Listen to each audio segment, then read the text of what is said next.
பரிசுத்த வேதாகமம் புதிய ஏற்பாடு லூக்கா 20ஆம் அதிகாரம்.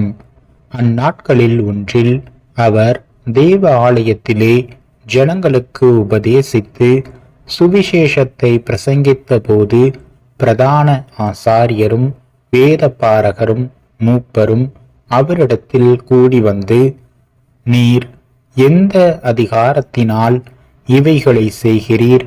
இந்த அதிகாரத்தை உமக்கு கொடுத்தவர் யார்? அதை எங்களுக்கு சொல்லும் என்றார்கள். அவர்களுக்கு அவர் பிரதியுத்தரமாக, நானும் உங்களிடத்தில் ஒரு காரியத்தை கேட்கிறேன், அதை எனக்கு சொல்லுங்கள். யோவான் கொடுத்த ஸ்நானம் தேவனால் உண்டாயிற்றோ மனுஷரால் உண்டாயிற்றோ என்று கேட்டார்.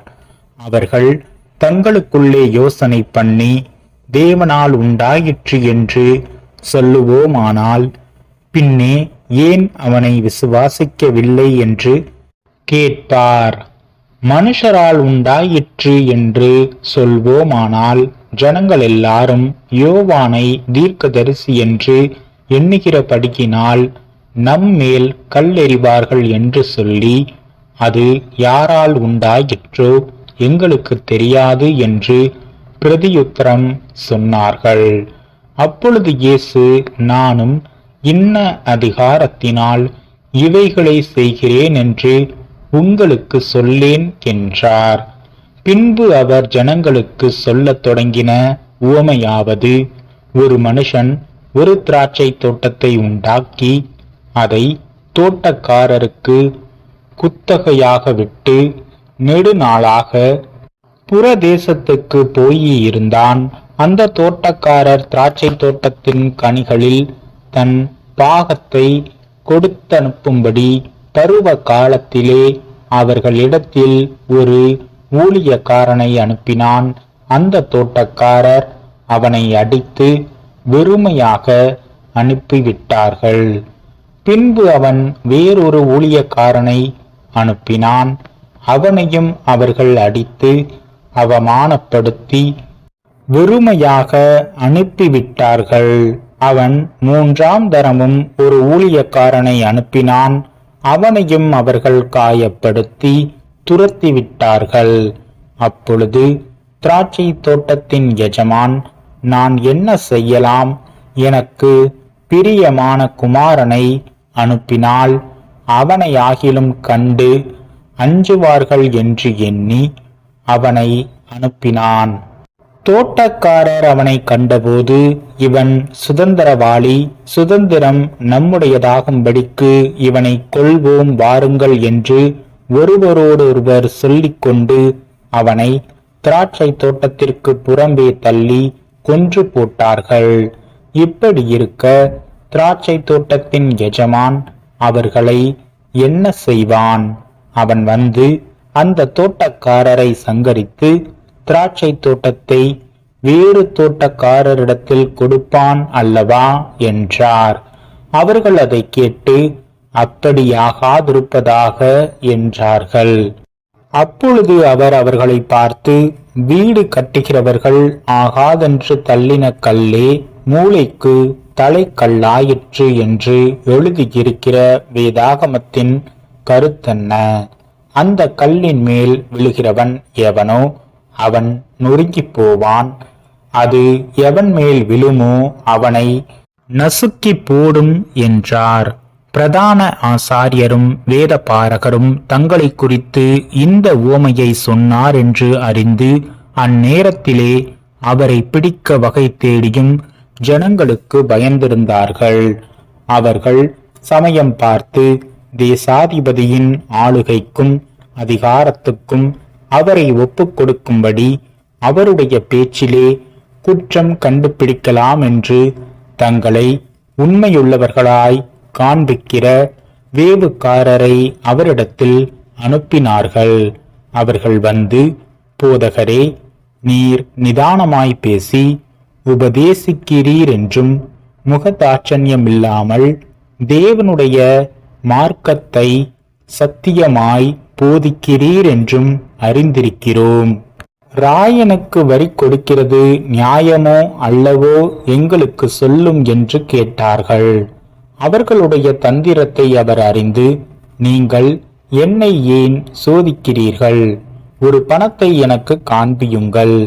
இதில் இருக்கிற சொரூபமும் மேலெழுத்தும் யாருடையது என்று கேட்டார். அதற்கு அவர்கள் ராயனுடையது என்றார்கள்.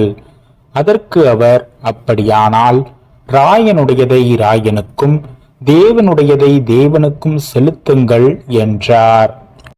அவர்கள் அவரை ஜனங்களுக்கு முன்பாக பேச்சிலே குற்றம் பிடிக்க கூடாமல் அவர் சொன்ன உத்தரவை குறித்து ஆச்சரியப்பட்டு மௌனமாயிருந்தார்கள்.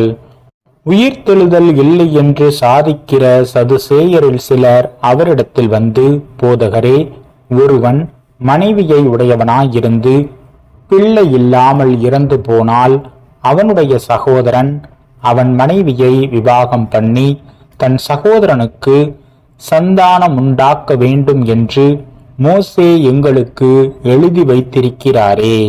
சகோதரர் 7 பேராயிருந்தார்கள். அவர்களில் மூத்தவன் ஒரு பெண்ணை விவாகம் பண்ணி பிள்ளை இல்லாமல் இறந்து போனான்.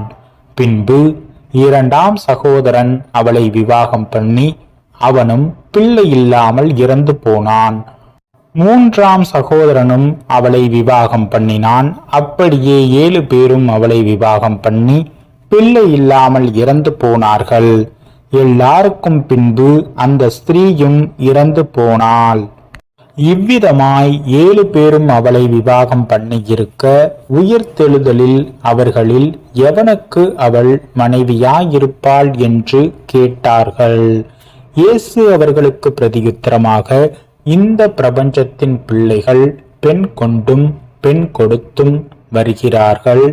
மறுமையையும் மரித்தோரிலிருந்து எழுந்திருக்குதலையும் அடைய பாத்திரராக எண்ணப்படுகிறவர்களோ பெண் கொள்வதும் இல்லை, பெண் கொடுப்பதும் இல்லை.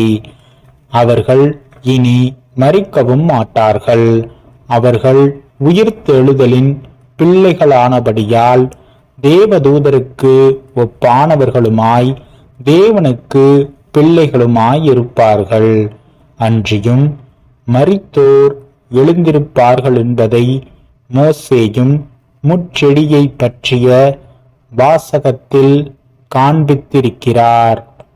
எப்படியெனில் கர்த்தரை ஆபிரகாமின் தேவன் என்றும் ஈசாக்கின் தேவன் என்றும் யாக்கோபின் தேவன் என்றும் சொல்லி இருக்கிறார்.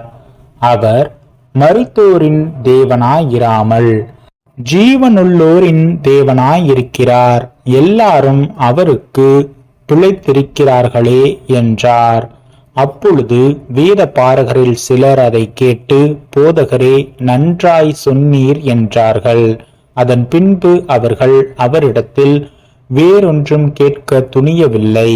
அவர் அவர்களை நோக்கி, கிறிஸ்து தாவீதின் குமாரன் என்று எப்படி சொல்லுகிறார்கள்?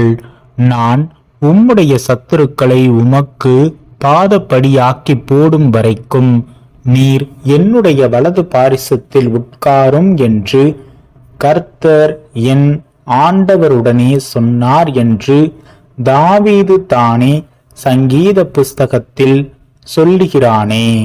தாவீது அவரை ஆண்டவர் என்று சொல்லியிருக்க அவனுக்கு அவர் குமாரனாயிருப்பது எப்படி என்றார். பின்பு ஜனங்கள் எல்லாரும் கேட்கையில் அவர் தம்முடைய சீஷரை நோக்கி, நீண்ட அங்கிகளை தரித்து கொண்டு திரியவும், சந்தை வெளிகளில் வந்தனங்களை அடையவும், ஜப ஆலயங்களில் முதன்மையான ஆசனங்களில் உட்காரவும், விருந்துகளில் முதன்மையான இடங்களில் இருக்கவும் விரும்பி, விதவைகளின் வீடுகளை பட்சித்து பார்வைக்கு நீண்ட ஜெபம் பண்ணுகிற வேத பாரகரை குறித்து எச்சரிக்கையாயிருங்கள். அவர்கள் அதிக ஆக்கினையை அடைவார்கள் என்றார்.